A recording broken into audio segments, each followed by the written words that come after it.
Alright, so every time we hear about video games in the media, it's always something negative. It's usually how video games cause more violence in children, video games cause something that was caused by some humans, or how they're just too violent in general. And honestly, it just gets tiring. It's this long stream of nauseating, infactual, and just reactionary media.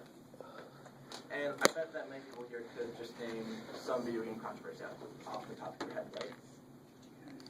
And I looked up a Fox News article about the D.C. Washington shooter that was from November of last year. They linked his shooting to a video game. All they said that was he played video games for hours and hours on end, and that there are 8 other types of these links. How is that linked to video games? Because someone plays video games, does that make their mind go saying that I have to shoot people, I have to cause violence? No. There's nothing that supports this.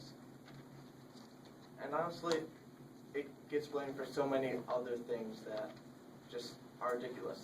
Crack.com recently posted an article. 5 things media is blamed on video games.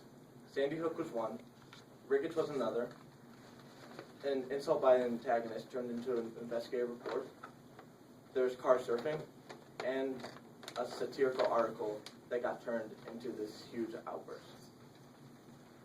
Sandy Hook got blamed on video games because, one, Adam Lanza had all these video games. He had Team Fortress 2, he had Halo 3, he had Call of Duty. So there must be something there, right? No. And it's just completely asinine about how if you have a violent game, the media will immediately turn it into you were caused to do this by something that happened in this game.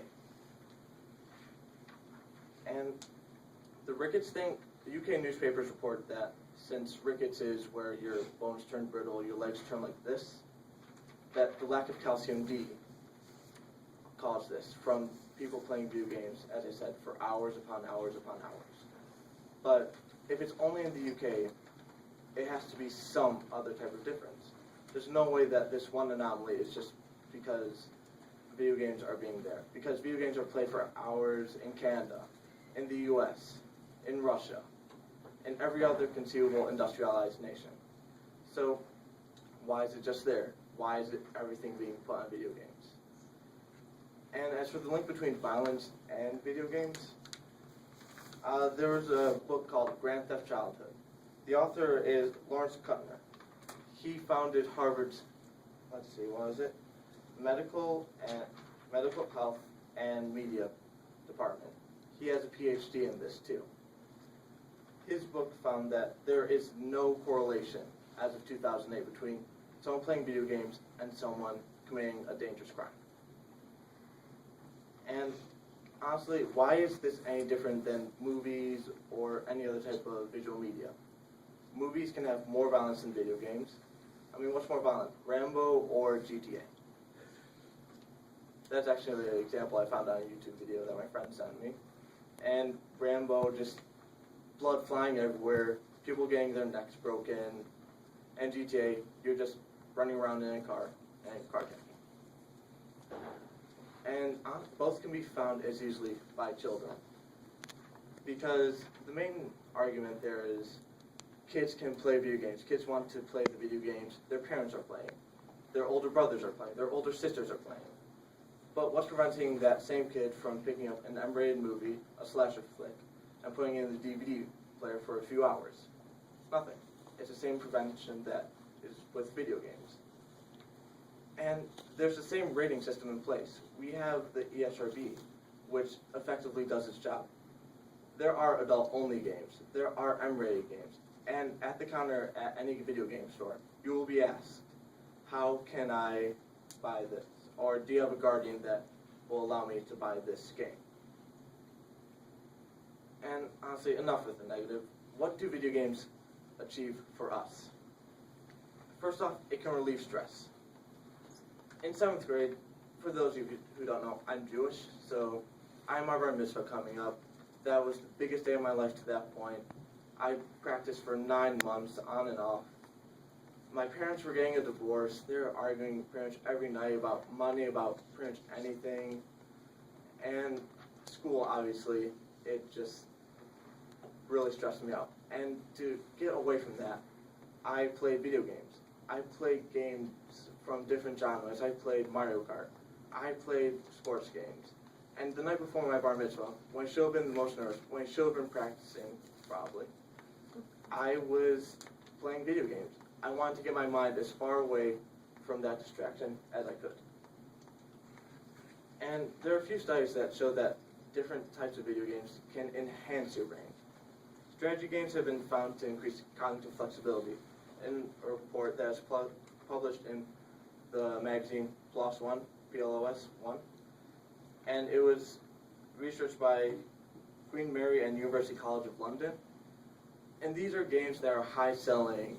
Civilization V is one of these games. It was among the top 5 games that was sold into PCs in 2010. Puzzle games, the effect is obvious. You're using your brain to solve various puzzles, to get out of these situations, and they're immensely popular. The Half-Life series uses physics-based puzzles, and Portal. It's one of the most popular games that has been around for a while, and it's the definition of a puzzle game. Even action games like Call of Duty, Halo, GTA, or even Battlefield, they can improve your visual ability. This was a study done by the University of Rochester, and it was published by National Geographic. It can improve your visual ability. You can decipher different shades of gray. It will improve your night driving. It will improve your recognition of anything. It will improve your reaction time. So why are these being served up as things that are really negative? And lastly, some games just have these great overarching stories. The example I use is the Mass Effect trilogy. Each game, 25 plus hours, you can play as a man or a woman. You save the galaxy from 50 story tall monsters that cyclically eradicate every technologically advanced society. You don't shoot humans except for when you're achieving a goal, like ousting a politically corrupt politician. You're facing these immense tasks. You're facing moral choices, moral dilemmas. For example, in the DLC, there are 2 missiles. You can destroy one. It's either you save a settlement or you save military assets. So, which do you save? You're fighting these nearly impossible to destroy monsters that take a whole armada of ships, or you go with the settlement, which serves no war asset, nor no war purpose at all. And why are these being so negatively portrayed in the media? Is it some agenda? Is it something that people see as saying that because it portrays violence, it must be bad. It must be affecting our brains in some way. I mean, I can imagine that most of you played Call of Duty or Halo. How many of you want to shoot up a school right now? How many of you want to shoot up someone right now? No one. That's my case.